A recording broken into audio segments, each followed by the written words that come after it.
Assalamualaikum warahmatullahi wabarakatuh. Apa kabar sobat muslim? Semoga kita selalu dilimpahkan rahmat oleh Allah Subhanahu wa taala. Pada kesempatan kali ini Ragam Islam Channel akan membawakan informasi tentang peran dan keadaan wanita sebelum dan sesudah datangnya Islam. Agama Islam adalah ajaran yang sangat menjunjung tinggi nilai-nilai kemanusiaan, keadilan, kesetaraan, dan kemuliaan. Ajaran yang dibawa oleh Nabi Muhammad ini menjadi agama revolusioner yang mampu merubah suatu keadaan hina menjadi mulia. Di antara bukti dari semua itu adalah penghormatan agama Islam pada wanita. Syekh Muhammad Mutawalli Asy-Sya'rawi dalam salah satu kitabnya Fiqh al-Mara'ah, dalam kitabnya menjelaskan keadaan dan peran wanita sebelum datangnya Islam. Menurutnya, keadaan wanita sebelum datangnya Islam sangat menyedihkan. Sebelum menikah, hak kekuasaannya dimiliki oleh ayah dan saudaranya yang laki-laki. Setelah menikah, ia dimiliki suaminya. Dengan kata lain, wanita tidak memiliki peran sama sekali dalam hidupnya sendiri.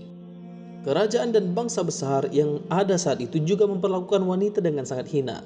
Di antaranya, bangsa Arab Jahiliyah adalah kehidupan dalam kehinaan dan kerendahan, khususnya di bumi Arab.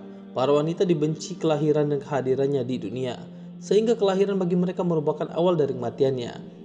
Para bayi wanita yang dilahirkan di masa itu segera dikubur hidup-hidup di bawah tanah. Kalaupun para wanita dibiarkan untuk terus hidup, mereka akan hidup dalam kehinaan dan tanpa kemuliaan. Sebagaimana firman Allah, apabila bayi-bayi perempuan yang dikubur hidup-hidup ditanya, karena dosa apa dia dibunuh? Tidak hanya itu, wanita yang sempat hidup dewasa dilecehkan dan tidak memperoleh bagian dalam harta warisan. Mereka dijadikan sebagai alat pemuas nafsu para lelaki belaka, yang ketika telah puas segera dibuang tak ada harga dan nilai. Di masa itu pula para lelaki berhak menikahi banyak wanita tanpa batas, tidak memperdulikan akan keadilan dalam pernikahan. Bangsa yang sangat dikenal sebelum datangnya Islam adalah Yunani. Bangsa ini terkenal memiliki peradaban dan kebudayaan yang maju saat itu. Hanya saja, peradaban dan budaya yang maju itu tidak lantas membuat wanita mulia. Sejumlah fakta mengatakan bahwa perempuan pada sistem kemasyarakatan bangsa Yunani tidak memiliki tempat yang layak. Kaum laki-laki saat itu mempercayai bahwa wanita merupakan sumber penyakit dan bencana, sehingga mereka memposisikan perempuan sebagai makhluk yang rendah dan sangat hina. Ini bisa dilihat ketika seorang lelaki menerima tamu. Para perempuan saat itu hanya dijadikan pelayan dan budak semata. Bahkan, perempuan tidak boleh disejajarkan dalam satu meja makan dengan kaum pria. Beberapa perubahan yang terjadi seiring perjalanan waktu tak banyak memberikan keuntungan bagi wanita. Nafsu syahwat dijadikan dasar diberikannya kebebasan bagi para wanita. Dengan kata lain, kebebasan yang diberikan kepada mereka hanya sebatas seksual semata. Oleh karenanya, tak heran bila pada zaman itu banyak perempuan yang menjadi pelacur. Bangsa lain yang juga tidak kalah hebat ialah bangsa Romawi. Bangsa ini dikenal memiliki militer yang sangat kuat. Bangsa manapun akan kewalahan jika sudah berhadapan dengan bangsa ini. Hanya saja, kehebatan militer tak membuktikan bahwa mereka juga hebat dalam memuliakan wanita. Dalam catatan sejarah, kaum lelaki pada masa itu memiliki hak mutlak terhadap keluarganya. Ia bebas melakukan apa saja terhadap wanita. Saat itu, mereka diperlakukan layaknya budak, bisa dijual dan dibeli kapanpun dan dimanapun. Bahkan, diperbolehkan bagi laki-laki membunuh istri dalam keadaan tertentu. Meski peradaban Romawi mengalami perkembangan yang sangat pesat dan signifikan, namun tetap saja perempuan berada dalam posisi yang hina sebagai pemuas nafsu lelaki saja. Meski perempuan mendapatkan kebebasan, bentuknya hanya sebatas bebas menikah dengan lelaki mana saja. Tak pelak bila perceraian pada masa itu jumlahnya sangat besar, sekalipun penyebabnya sangat sepele. Peradaban Persia membahas tentang peradaban yang maju. Peradaban Persia juga terkenal dengan peradaban yang maju, maka Persia juga tidak kalah maju dengan bangsa lainnya. Bahkan, Persia merupakan koloni yang menetapkan hukum dan sistem sosial bagi wilayah jajahannya. Hanya saja, hukum yang mereka terapkan tak memberikan keadilan bagi perempuan. Bila ada perempuan yang melakukan kesalahan sekalipun kecil akan dihukum dengan berat. Bahkan bila ia mengulangi kesalahannya, tak segan hukuman mati akan dijatuhkan. Di negeri itu, seorang perempuan dilarang menikah dengan lelaki yang bukan penganut ajaran Zoroaster. Sedangkan lelaki bebas bertindak sesuai dengan kehendaknya.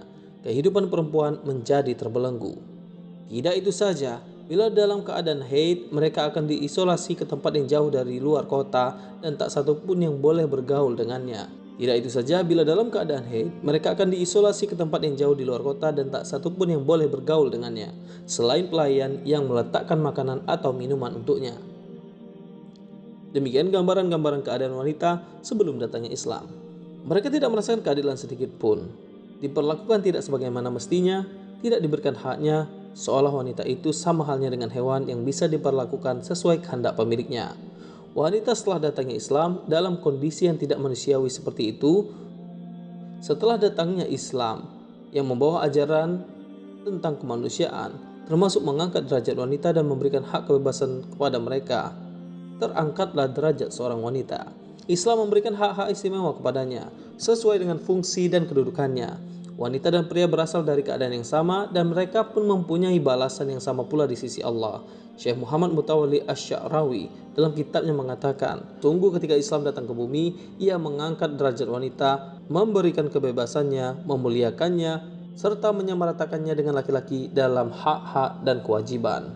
Di antara bentuk ajaran Islam yang memuliakan wanita adalah penyamarataan dengan laki-laki dalam hal perolehan pahala dan siksa atas suatu perbuatan. Sebagaimana firman Allah, barang siapa mengerjakan kebajikan, baik laki-laki maupun perempuan dalam keadaan beriman, maka pasti akan kami berikan kepadanya kehidupan yang baik dan akan kami berikan balasan dengan pahala yang lebih baik dari apa yang telah mereka kerjakan. Quran Surah An-Nahl. Allah melarang manusia untuk menjadikan sebagai harta benda milik suami, yang jika suami tersebut mati dapat diwarisi sebagaimana halnya harta benda. Allah juga melarang manusia untuk mengambil apa yang telah diberikan ahli waris kepada wanita.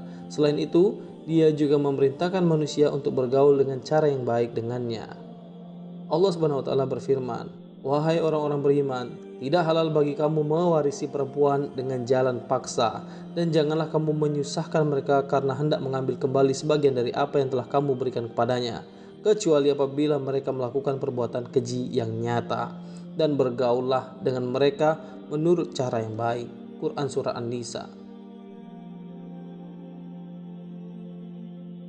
Demikian sejarah wanita yang dianggap hina dan tidak memiliki peran apa-apa dalam hidupnya sebelum datangnya Islam, hingga mengangkat derajat dan memberikan haknya setelah datangnya Islam. Wallahu a'lam bishawab. Demikian informasi yang dapat disampaikan oleh Ragam Islam Channel pada kesempatan kali ini. Semoga informasi ini dapat bermanfaat dan berguna bagi kita semua. Assalamualaikum warahmatullahi wabarakatuh.